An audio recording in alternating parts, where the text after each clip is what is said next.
যে আমাদের দেশনেত্রী সাবেক প্রধানমন্ত্রী তিনি অসুস্থ হয়ে এবার কেয়ার হসপিটালে আছেন।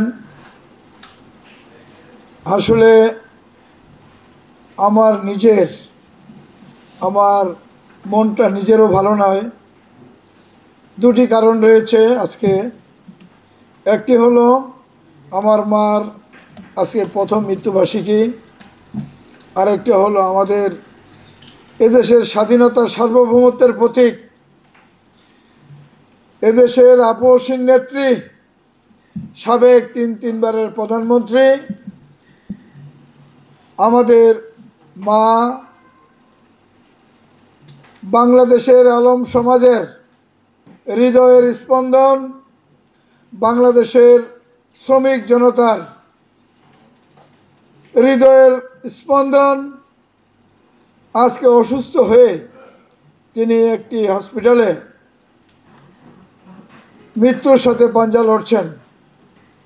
তার এই সুস্থতা কামনায় আমাদের বাংলাদেশ ক্লাব লিমিটেড কর্তৃক আয়োজিত আজকের এই দোয়া মাহফিল অনুষ্ঠানের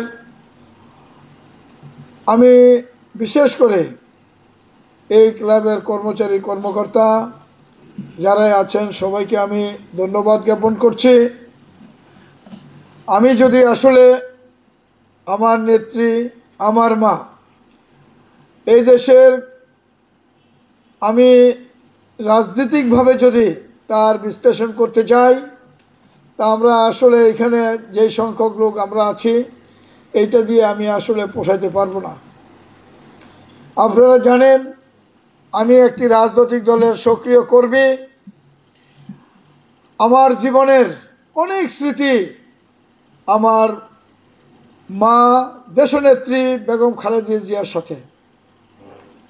আমি বিভিন্নভাবে তার সাথে বিভিন্ন সময় আমি তার সালাম নিয়েছি, তাকে আমি পা ধরে সালাম করেছি, উনি আমাকে নাম ধরে ডেকেছে। আমি যখন আমি ছাত্র রাজনীতি দিয়ে শুরু করেছিলাম, আমার দুটো স্মৃতি আপনাদের সাথে বলতে চাই। আমি আমার গ্রাম এই দক্ষিণখানের ফায়দাবাদে জীবনের ইতিহাস, আমার নেত্রীকে সেদিন আমার গ্রামে আমি নিয়ে গিয়েছিলাম। সেই দিন আমি ছাত্র রাজনীতি করতাম। ওই সময় এই এলাকার এমপি ছিল আমাদের প্রিয় নেতা জনাব মেজর কামরুল ইসলাম। মেজর কামরুল ইসলাম আমাকে অনেক পছন্দ করতেন। আমি তৎকালীন সময়ে এই 7.5 থানা আজকে ঘেটার উত্তরার আমি ছাত্রদলের সেক্রেটারি ছিলাম। সেই প্রোগ্রামটা ছিল শহীদ রাষ্ট্রপতি জিয়াউর রহমানের মৃত্যুবার্ষিকী। আমি ছাত্রদলের সেক্রেটারি থাকাকালীন সময় একদিন 30শে মে আমাদের শহীদ রাষ্ট্রপতি জিয়াউর রহমানের মৃত্যুবার্ষিকী। সেই সময় অজোরে বৃষ্টি, রেনি সিজন অর্থাৎ বৃষ্টির সময় আমি একদিন আমার এমপি মহোদয়কে বললাম যে ভাই, প্রতি বছর তো আমরা এই আমির কমপ্লেক্স বা রাজলক্ষ্মী কমপ্লেক্স মাস্কট প্লাজাতে আমরা আমাদের নেতার জন্য দোয়া করি, তাই এবার আমি ইনশাল্লাহ আমার গ্রামে আমি আমার নেত্রীকে নিতে চাই। তখন সে আমার প্রতি একটু বিরোগ রাগ করে সরে বলল, তোমার কথায় কি নেত্রী আসবে? আমি বললাম, ভাই আমার কথায় না, আপনার কথায় আসবে, আমি আপনার সাথে যেতে চাই। সেই দিন আমার জীবনের সবচেয়ে পরম পাওয়া ছিল, আমি যখন মেজর কামরুল সাহেবকে নিয়ে আমার নেত্রীর কাছে নিয়ে গেল, আমি খুব প্রাণ ভরে আমি দৃঢ়তার সহিত আমি নেত্রীকে বলেছিলাম, ম্যাডাম আপনি প্রতি বছর উত্তরায় যান, কিন্তু ম্যাডাম আপনি উত্তরার পরে রেল লাইনের ওই পরে একটি বিশাল অধ্যুষিত এলাকা, যেখানে লক্ষ লক্ষ লোকের বসবাস। সেই সময় সাথে সাথে বলল, কামরুল এই ছেলে কি বলে, তুমি ওইখানে অনুষ্ঠান করো, আমি সেইখানে যাব।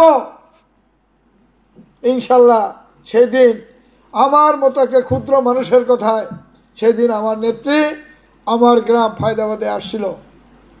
হাজার হাজার লোক, রাস্তা ছিল চিপা। আমার ভয় ছিল যে একটি গাড়ি যদি নষ্ট হয় তা আমার নেত্রী আর ব্যাক করতে পারবে না বা আমার নেত্রী যেতেও পারবে না। আল্লাহর রহমতে সেই দিন খুব সুশৃঙ্খলভাবে সেই দিনের অনুষ্ঠানটা করতে সক্ষম হয়েছিলাম এবং নেত্রী এবং আমার নেতা মেজর কামরুল আমাকে খুব ধন্যবাদ দিয়েছিল। এই হলো একটি কথা। 1996 সালে আমি যখন এই হাসিনা বিরোধী আন্দোলন ছিল, আমাকে খালি গায়ে, আমি না, সেই দিন ঢাকা বিশ্ববিদ্যালয় ক্যাম্পাস থেকে আমাদের শহীদুদ্দিন চৌধুরী এনে ওই দিন টিয়ার সেল খেয়েছিল কপালে। আপনারা হয়তো অনেকে জানেন, অনেকে জানেন না। সেই দিন আমি একই ওই আন্দোলন করতে যে এই টিয়ার সেল আমার এখানে লেগেছিল। এই এখনও আমার স্পষ্ট দাগ রয়েছে। জুন মাসের প্রখর রোদ, অনেক গরম, ৭৩ জন ছাত্র বন্ধুদেরকে নিয়ে খালি গায়ে পুলিশ কন্ট্রোল রুম শাহবাগে আমাদেরকে আটকে রাখা হয়েছিল। 1996 সাল, তখন আমাদের নেত্রী, এই আমাদের প্রাণের নেত্রী মিন্টু রোডে তিনি অফিস করেন, আমাদের বিরোধী দলের নেত্রী। তখন সে রাত ৩টার সময় আমাদের ৭৩ জন থেকে ৬০ জনকে আমাদের নির্মমভাবে প্রহার করেছিল এই পুলিশ। তারপরে আমি সহ ৭ জনকে ছেড়ে দিল। তখন ছেড়ে দেওয়ার পর আমাকে এই এলাকার কাউন্সিলর ছিল কুসুম ডাক্তার। আমি পুলিশ যখন আমাকে ছেড়ে দিল, আমি গেট থেকে বেরিয়ে দেখলাম কুসুম ডাক্তার সাহেব আর এই মেজর কামরুল গেটে দাঁড়িয়ে রয়েছে আমাকে নেওয়ার জন্য। সেদিনও আমি অনেক খুশি হয়েছি যে এই এলাকার এমপি, এই এলাকার কাউন্সিলর দুজন গেটের সামনে দাঁড়িয়ে রয়েছে আমাকে গ্রহণ করার জন্য, আমি সুস্থ না অসুস্থ দেখার জন্য। সেই দিন আমাকে সেই মিন্টু রোডে রাত বাজে ৩টা, ম্যাডাম তখন এই বিরোধী দলের নেত্রীর অফিসে আমাকে দুজনে নিয়ে আসলো। তখন আমাদের যোগাযোগ মন্ত্রী ছিল নাজমুল হুদা সাহেব আর আমাদের আমানুল্লাহ আমান। আইসে দেখি ওনার রুমে বসা। তখন আমাকে মেজর কামরুল আর এই কুসুম ডাক্তার ম্যাডামের রুমে নিয়ে গেল। আমার এদিকে ব্লিডিং আর আমার অবস্থাটা খুব বেশি খারাপ। তখন মেজর কামরুল বলল, এই কামরুল, ওকে নিয়ে যাবা, আজকে ডাক্তারি সার্টিফিকেট হবা, কালকে ওই পুলিশের বিরুদ্ধে মামলা করবা। আমার নেত্রী সেদিন বলেছিল এই দুইটা ঘটনা আমার জীবনে সবচেয়ে চিরস্মরণীয়। তাই বন্ধুরা আমার, আর এমনি তো অনেক ঈদের নামাজে সালাম করেছি, অনেক রকমের অনেক সভা সমাবেশে গিয়েছি, নেত্রী মাথায় হাত দিয়েছে, নেত্রী আমাদের অনেক পছন্দ করেছিল, কিন্তু আমাদের নেত্রী আজকে মৃত্যুর সাথে পাঞ্জা লড়ছে। আপনারা জানেন আমাদের নেত্রীর নামের আগে অনেক বিশ্লেষণ আছেন, অনেক পদ পজিশন রয়েছে। আমরা কেউ বলি দেশনেত্রী, আমরা বলি সাবেক 3 বারের প্রধানমন্ত্রী, আমরা বলি এদেশের গণতান্ত্রিক নেত্রী, আমরা বলি গণতন্ত্রের মানুষ কন্যা, আমরা বলি সাবেক আপসীন নেত্রী। এত বিশ্লেষণ, এতগুলা পদ পজিশন বাংলাদেশের মাটিতে আমার মনে পড়ে না যে কোনো নেতা নেত্রী রয়েছে। আজকে দেখেন, আমরা বাংলাদেশের প্রত্যন্ত অঞ্চলে আমি খবর নিলাম, এমন কোনো জায়গা নাই, এমন কোনো মসজিদ নাই, এমন কোনো গির্জা নাই, এমন কোনো উপাসনালয় নাই, এমন কোনো মন্দির নেই আমার নেত্রী বেগম খালেদা জিয়ার জন্য দোয়া না হচ্ছে। আজকে ভালো মানুষ দেখেই তো দোয়া হচ্ছে। আজকে বিদেশের মাটিতে বাঙালি কমিউনিটি যারা আছেন 5 জন 10 জন, আজকে সকালবেলায় আমার অনেক বন্ধুরা ফোন করেছে, সকালবেলায় 19 জন নিয়ে আজকে আমরা ম্যাডামের জন্য দোয়া করেছি। শুকর আলহামদুলিল্লাহ। কানাডায় বসে দোয়া হচ্ছে, ইউরোপে হচ্ছে, আমেরিকায় হচ্ছে, ভালো মানুষের জন্য হচ্ছে। তাই আমি মনে করি এই ক্লাবের যারা আজকে এই দোয়া মাহফিলের আয়োজন করেছেন, যারা এখানে উপস্থিত আছেন, আপনারা প্রাণ খুলে আমার নেত্রী, সাবেক 3 বারের প্রধানমন্ত্রী, আপসীন নেত্রী, তার জন্য প্রাণ খুলে মন খুলে এখানে আমাদের হুজুর রয়েছেন। আজকে এই হুজুরদের প্রাণের স্পন্দন, আজকের বেগম খালেদা জিয়া ইসলাম নিয়ে প্রচারের জন্য যারা তার কাছে যে কোনো সহযোগিতা চেয়েছে দেনার দেন, উনি সেই কথায় রাজি হয়েছিল। ইসলামের জন্য যত রকমের সুযোগ সুবিধা এই আমার নেত্রী, দেশনেত্রী বেগম খালেদা দিয়ে দিয়েছিল। হুজুর এখানে উপস্থিত, উনি বলবে।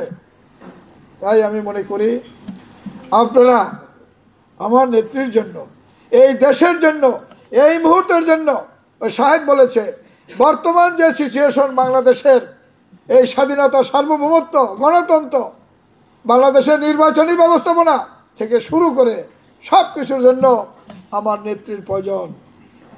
তাই আমি আপনাদের কাছে বলতে চাই, আপনারা সবাই প্রাণ খুলে দোয়া করবেন আমার নেত্রী যাতে আবার আমাদের মাঝে ফিরে আসে, এই দেশ পরিচালনার দায়িত্ব বার গ্রহণ করতে পারে।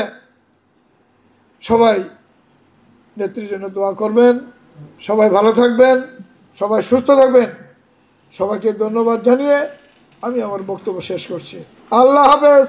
বাংলাদেশ জিন্দাবাদ। শহীদ রাষ্ট্রপতি জিয়াউর রহমান অমর হোক। প্রিয় দেশ নেত্রী বেগম খালেদা জিয়া দীর্ঘজীবী হোক। সবাইকে ধন্যবাদ। আসসালামু আলাইকুম।